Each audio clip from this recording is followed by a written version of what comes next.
Amitabh Sahu led India into an age of prosperity. The racial wealth at the start of the game was 48,400, but now it is over 170,000. I'm going to say that represents the money available for all the space program related activities, but I can't even spend money fast enough to offset the income. So I'm going to say economy in general is very good right now. Also, a deposit of magnesium was found on a Phaethon. It is time to select a new president.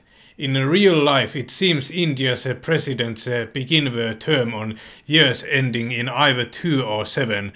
But while I start them on 0 or 5, but at least the frequency I have them is correct.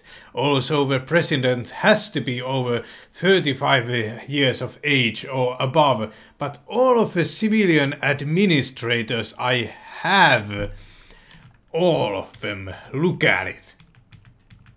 By the way, it seemed like the sex thing here for a split second changed into yes for whatever reason, but it's clear that it isn't. I don't know what that was all about, but anyway, everyone is from 21 to 26 years old. Also, we are all male. Actually, every whatever. No, not whatever. I was on the wrong page, wrong leader type all this time. This happens when I'm using. I'm trying to read something as well as show you things. But anyway, look at it. Every single leader I have seems to be male. What is this all about? All of the leaders are relatively young males. This game is both sexist and ageist, clearly. Anyway, Nidra Velalar, and here are his stats,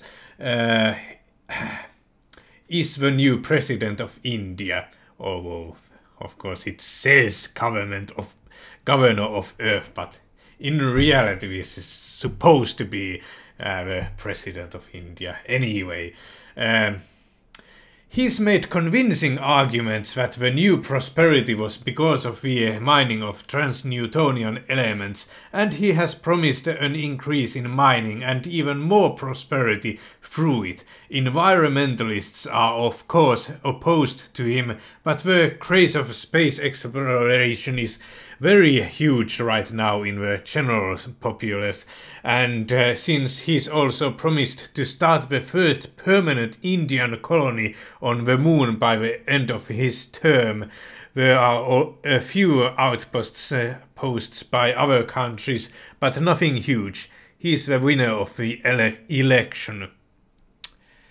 And that's pretty much it. And here's more stats I'm not sure I showed, but anyway, here they are. As is almost like a law of physics for politicians, Velalar didn't keep his promise. Infrastructure for 1 million people and a mine was transported to Luna, but there were unforeseen delays with the colony ship. The administration of the Indian Space Research Organization bickered for something like a full year about safety measures if some research projects should be waited for to finish and so on. Also, the retooling of the shipyard took much longer than expected, and actually building the thing is also requiring a long time. It's scheduled to finish building on April 2056. However, just before his term ended, Vellalar managed to secure himself a new job in the newly established colonial office as the Secretary of State for the colonies, which doesn't mean much right now, but since there aren't any colonies, but he does hold some bargaining power in India also. The new president of India is Gauri Bhatt, who will continue the work started by Nidra Vellalar. However, the optimism regarding the national space program is starting to wane a little bit because of the delays, but still it's strong because since the lunar colony seems certain now, and previously unknown resources, namely a large amount of neutronium, has been discovered on the moon by a specialist geology team. Although India had a head start with spacecraft using trans-Newtonian elements, the first civilian spacecraft using these technologies have started appearing. I probably should have used the Space Master mode to place other nations on Earth for competition, but I haven't tried that before and it's a little bit too late now. Anyway, I have to say, I find the speeds the spacecraft travel in this game a bit hard to swallow. They can easily reach thousands of kilometers per second, but in real life Voyager 1 had the speed of 17 kilometers per second, and even the fastest speed a spacecraft has ever achieved is 70 kilometers per second by the Helios 2 solar probe. Reaching even the 70 kilometers per second in a mere instant will require a subterranean shaft and a nuclear device, as was seen in the Pascal B nuclear test. One has to wonder what kind of damage getting to 5,000 kilometers per second in the 5-second increment would do. Perhaps vaporize an entire country?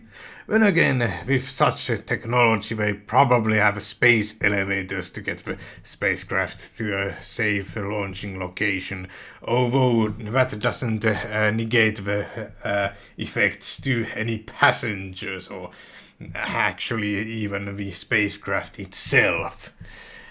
And if that wasn't enough, this game also has wormholes. How about just picking one or the other? I know this is a free game, but it doesn't mean it should be immune to criticism. Unfortunately, I cannot shut off my brain just like that while playing, and the more time I have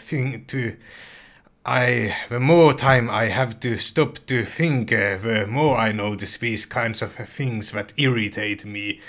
Fortunately, there are a couple of projects, Pulsar 4X and Newtonian Aurora, that probably will be a bit more realistic, but they are still in early development if my information is correct. Well, back to the game. The colony on Luna is finally finished and currently hosts 2.25 million inhabitants. Also, the colonists are being sent to Ganymede. Mars, unfortunately, was found out to be empty of trans-Newtonian elements, so an Indian colony there will not happen anytime soon, probably. Unmanned mining operations have been established on 2 other celestial bodies. Gauri Bhatt's regime brought with it an increase in the national defense.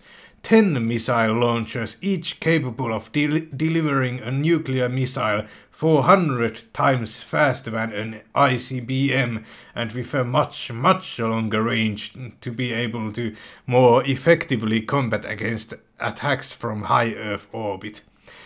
There are 60 of such missiles in stock right now. These new defenses were built because of a perceived risk of the other nations wanting to take India's resources by force.